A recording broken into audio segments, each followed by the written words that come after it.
Assalamualaikum warahmatullahi wabarakatuh. Nama saya Ahmad Muzaki, NPM 2003090005 dari Prodi Kesejahteraan Sosial. Sini saya akan memberikan video edukasi tentang gerakan tinjauan gerakan perubahan sosial.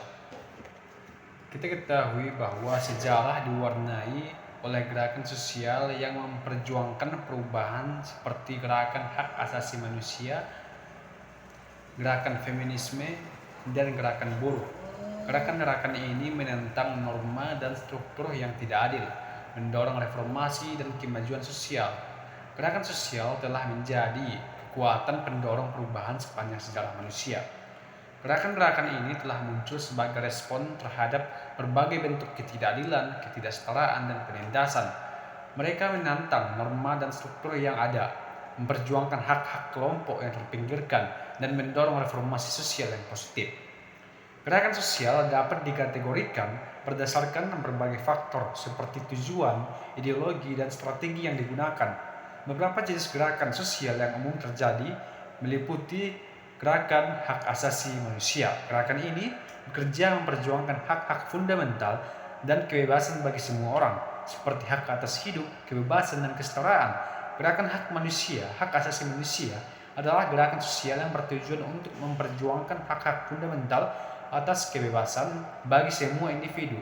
Hal ini meliputi hak dasar seperti hak atas hidup, kebebasan berpendapat, hak atas perlindungan dari diskriminasi, hak atas keadilan, hak atas pendidikan, hak atas kesehatan, dan hak atas kebebasan beragama dan berkeyakinan. Gerakan hak asasi manusia biasanya berfokus pada upaya memastikan bahwa hak-hak itu diakui, dihormati, dan dijamin oleh pemerintah dan lembaga-lembaga yang terkait. Gerakan feminisme yaitu gerakan yang berikutnya, yaitu gerakan yang bekerja untuk memperjuangkan kesetaraan gender dan hak-hak perempuan, seperti hak yang dipilih perempuan,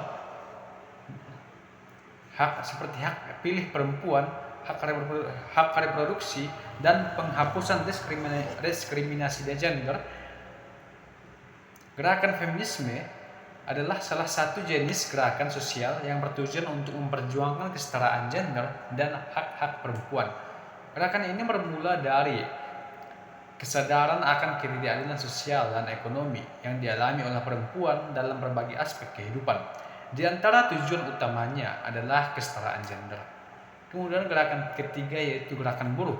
Gerakan ini bekerja untuk memperjuangkan hak-hak pekerja seperti upah yang layak, kondisi yang aman, dan jaminan sosial. Gerakan buruh adalah salah satu jenis gerakan sosial yang bertujuan untuk memperjuangkan hak-hak pekerja. Hak ini umumnya terjadi dari serangkaian aktivitas dan advokasi yang dilakukan oleh serikat buruh, organisasi pekerja, dan aktivis untuk meningkatkan kondisi dan kesejahteraan pekerja. Tujuan utama dari gerakan buruh adalah untuk memperoleh hak-hak yang dianggap penting bagi pekerja, antara lain upah yang layak, kondisi kerja yang aman, dan jaminan sosial tersebut. Selain itu, gerakan buruh juga dapat mengadvokasi isu-isu lain yang berkaitan dengan kepentingan dan kesejahteraan pekerja, seperti penghapusan diskriminasi di tempat kerja, hak untuk menyusun dan bergabung dalam serikat buruh, serta peningkatan kesetaraan gender dan peningkatan terhadap pekerja migran. Kemudian gerakan berikutnya yaitu gerakan lingkungan. Jenis gerakan ini bertujuan untuk memperjuangkan kelestarian lingkungan dan melawan kerusakan lingkungan yang disiapkan oleh aktivitas manusia. Gerakan lingkungan dapat berupa jenis gerakan sosial yang bertujuan untuk memperjuangkan kelestarian lingkungan dan melawan kerusakan lingkungan yang disebabkan oleh aktivitas manusia. Tujuan utama dari gerakan ini adalah untuk memperbaiki dan menjaga keseimbangan ekosistem, melindungi satwa dan tumbuhan yang terancam punah, serta mengurangi dampak positif dari polusi, pemanasan global, deforestasi, dan aktivitas eksploitasi sumber daya alam yang berlebihan. Gerakan lingkungan ini seringkali muncul sebagai respon terhadap perubahan lingkungan yang semakin memprihatinkan. seperti peningkatan suhu global, menurunkan kualitas udara dan air, serta kerusakan ekosistem yang mengancam kehidupan manusia dan makhluk hidup lainnya. Gerakan yang kelima yaitu gerakan anti-kolonialisme. Gerakan anti-kolonialisme dan kemerdekaan memperjuangkan kemerdekaan dari penjajahan dan hak yang menentukan nasib sendiri. Gerakan anti-kolonialisme ini adalah jenis gerakan sosial yang bertujuan untuk memperjuangkan kemerdekaan dari penjajahan serta hak-hak yang menentukan nasib.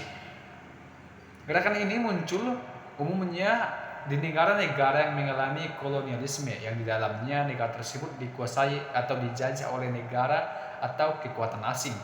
Tujuan utama dari gerakan ini adalah untuk mengakhiri dominasi politik, ekonomi, sosial, dan budaya yang dilakukan oleh penjajah. Kemudian kita masuk pada dampak gerakan sosial terhadap perubahan. Dampak gerakan sosial telah memberikan kontribusi yang signifikan terhadap kemajuan sosial dan politik di berbagai belahan dunia. Dampak yang dihasilkan oleh gerakan sosial ini sangatlah beragam, di antaranya perubahan-perubahan dan kebijakan. Perubahan hukum dan kebijakan ini, yaitu gerakan sosial dapat mendorong perubahan hukum dan kebijakan yang lebih adil dan inklusif di pemerintahan. Kemudian, perubahan norma dan nilai. Gerakan sosial dapat menentang norma dan nilai diskriminatif dalam mendorong nilai-nilai seperti kesetaraan, keadilan, dan solidaritas. Kemudian yang ketiga yaitu meningkatnya kesadaran sosial. Gerakan sosial dapat meningkatkan kesadaran masyarakat tentang berbagai isu sosial dan mendorong partisipasi publik dalam proses perubahan. Contoh gerakan sosial bersejarah yang diwarnai berbagai gerakan sosial telah menghasilkan perubahan signifikan. Contohnya itu gerakan hak asasi manusia. Gerakan ini telah berhasil memperjuangkan hak-hak fundamental seperti hak atas hidup, kebebasan, dan kesetaraan bagi semua orang. Contohnya adalah perjuangan melawan apartheid di Afrika Selatan dan gerakan anti perbudakan di Amerika Serikat. Kemudian ada gerakan baru yang muncul, yaitu gerakan sosial era digital. Pada era digital, media sosial dan teknologi komunikasi telah memberikan ruang baru bagi mobilisasi dan aksi kolektif dalam gerakan sosial. Hal ini mempermudah penyebaran informasi, koordinasi antara anggota gerakan, dan membangun solidaritas global. Perkembangan media sosial dan teknologi komunikasi telah mengubah landscape gerakan sosial secara signifikan. Namun perlu diingat bahwa meskipun media sosial dan teknologi memberikan banyak manfaat bagi gerakan sosial, ada juga tantangan dan risiko yang perlu dihadapi. Misalnya penyebaran informasi yang cepat juga dapat menyebarkan disinformasi atau mempercepat polarisasi opini. Selain itu, privasi dan keamanan online juga menjadi perhatian penting dalam konteks mobilisasi gerakan sosial di era digital saat ini. Mungkin demikian video kali ini. Saya akhiri dengan Assalamualaikum warahmatullahi wabarakatuh.